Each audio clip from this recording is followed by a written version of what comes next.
Hi, this is Kaery with Kaery Concealed in the Active Self-Protection Extra channel, and today we're going to talk about a subject called performance enhancement imagery. So come on back and we'll talk about it.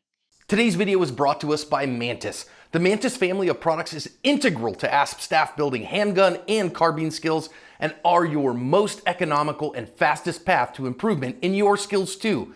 Whether you choose the X10, the Laser Academy, the Blackbeard, or use them all in concert, they will help your practice be more effective, efficient, and fun.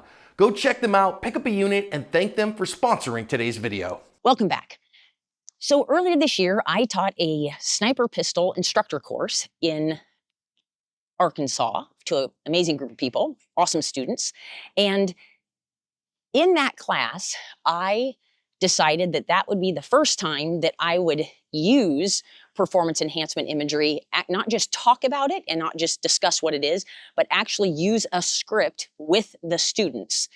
And there's things I could do better with it and things that I've already improved and will change, but just introducing the topic to people is often very, very helpful. So what is performance enhancement imagery?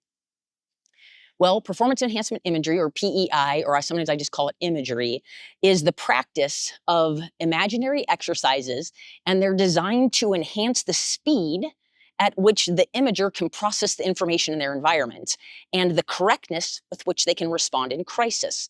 That's the purpose for which I'm wanting to use performance enhancement imagery in the classes I teach.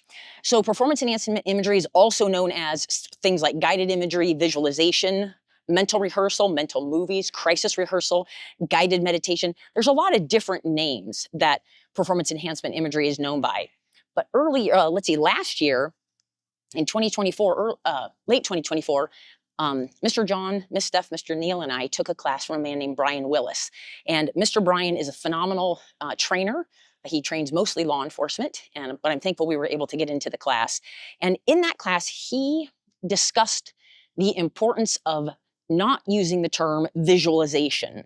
And he explained that the word imagine or imagery is better than using the word visualize. And he explained because the research explains that visualize speaks to a singular sense of vision, where imagine speaks to a whole world of senses. You know, imagine yourself floating in the pool.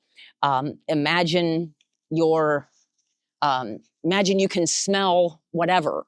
And Mr. Brian explained that we all process information in images, but we don't all process information in pictures. And that made a lot of sense to me. I'm one of those people, I have to actually move the furniture around the room to see what it looks like. I'm not able to visualize what it could look like. I have some kids who are able to do that, which is very helpful. But I'm not able to do that. And so I think that I'm not able to see things in actual pictures or imagine what it could look like.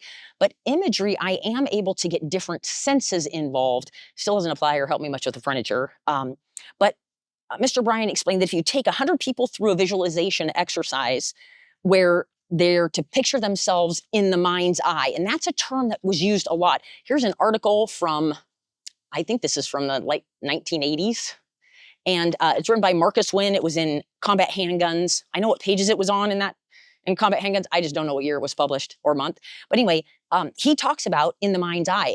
And in this article, they use the word visualize over and over and over. They don't necessarily use imagine or imagery. But that once popular term, it can kind of exclude a quarter to a half of the people that you're doing the exercise with because their screen is blank. When they're visualizing, they don't see what you're asking them to visualize. But if we use the word imagine, that can help us. So if we change our wording to the word imagine rather than visualize, they might imagine something that's clear or fuzzy. They might imagine something in color or black and white. They might imagine bits and pieces of something, not a whole entire scene. For some people, there's no pictures at all or no images at all, but there's a feeling or a sense or an awareness. And so all of those senses are being used. And it doesn't matter if they imagine it or feel it or sense it or notice it or have awareness of it or see a picture of it. Either way, it's just as powerful. So I actually first learned about performance enhancement imagery, although I had no idea that's what it was called. I believe when I was probably maybe in high school and playing tennis, and my coach would ask me to imagine lifting as high as I possibly could on the serve as I would throw the ball up, and then reaching back as far as I could to scratch my back with my racket and coming forward. That's some of my first recollections of it, and helping my performance then. Another time I definitely was introduced to it was when I was in the Coast Guard, and I was young and dumb. I was a whole 18 years old, and I was in my training school. I'd just done 18 months on a boat that did patrols in the Bering Sea, and I was done on the boat and got sent to training school in Elizabeth City, North Carolina, where I was an aviation electronics technician, or going to school to be that. And they don't know whether you're going to be assigned to a fixed wing air station or a rotary wing air station or an air station that has both. And so while you're in school, you go through the Dunker training, which is designed for rotary wing. And the Dunker was, I was in Elizabeth City, North Carolina in school. The Dunker was in Cherry Point, South Carolina, I believe it is, at the Marine base there. And I'd never been to the Dunker. I'd never been in a helicopter. I'd never worn a flight suit. I'd never worn a helmet. I'd never worn a flight vest. But here we are headed to Dunker training. And Dunker training is when they put you in this gigantic, at that time, looked like a big underwater gas tank that was, in-ground gas tank that they're probably doing away with those now.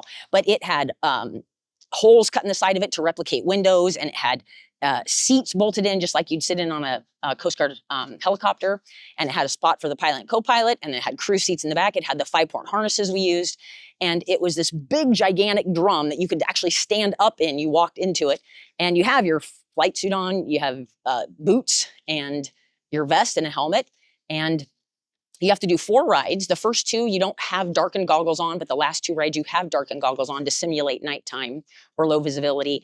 And when you're in the Dunker, they put you in and they drop you down into the water, and it starts to roll over. And so I was on this side of the Dunker, and as it started to roll over, I could see the people sitting across from me gasping for breath as they go under, and there's bubbles coming up, and you're not to move or anything until all motion stops, and then you can unbuckle your 5-point harness and find your way out of there.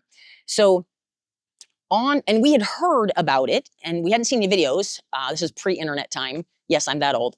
But we had heard about it, and while we were driving from North Carolina to South Carolina to go to this Dunker training early in the morning, the school chief gave us some pointers on how to deal with it. And he basically just said, what happens to a helicopter that crashes or ditches in water? I don't know what happens to it. It sinks, I'm guessing. And he said, well, it flips upside down and the engines are on top and the rotor blades are on top, and that's the heaviest part. And so when it hits the water, when you ditch in the water, most helicopters, when I first got to my air station, we had the H3, I guess? Yeah, H3F, the Pelican helicopter, and that was amphibious. It could land on the water and take back off, but we only had that for a couple months before we got the H60Js, and they were not amphibious. And so when it hit the water, ditch in the water, it would roll over and flip upside down. Well, things are a little bit disorienting when you're upside down. So just knowing that, when he said, hey, what happens? Oh, it flips upside down. He said, imagine what that would be like. And so on the way down, as we were driving, I was thinking, what would that be like? Oh, everything that's down would be up. So whatever the floor looked like now is what the ceiling would look like once I was underwater. And those sorts of things. So that's all he needed to say for me to begin mentally rehearsing, or at least getting an idea of what it might look like. So imagery can be as simple as that.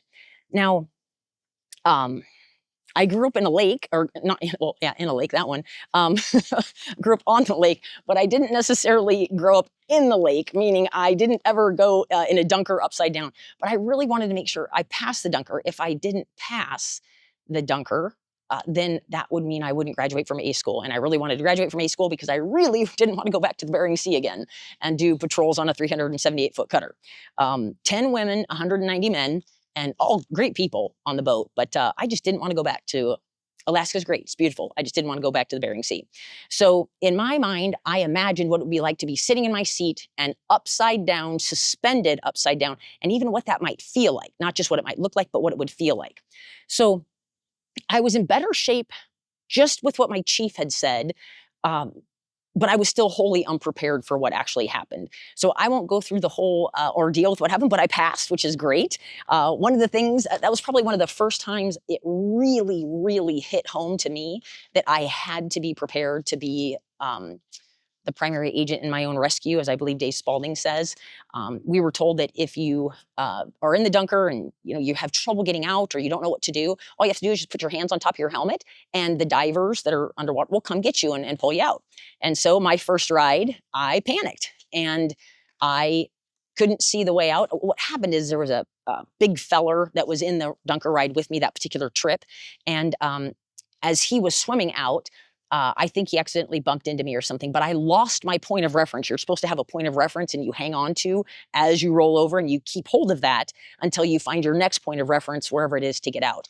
But I lost my point of reference. So I'm now floating around inside the dunker, and I panicked. And so I put my hands on top of my head and I looked around and I couldn't see anybody, and I waited for what seemed like an eternity, and nobody came.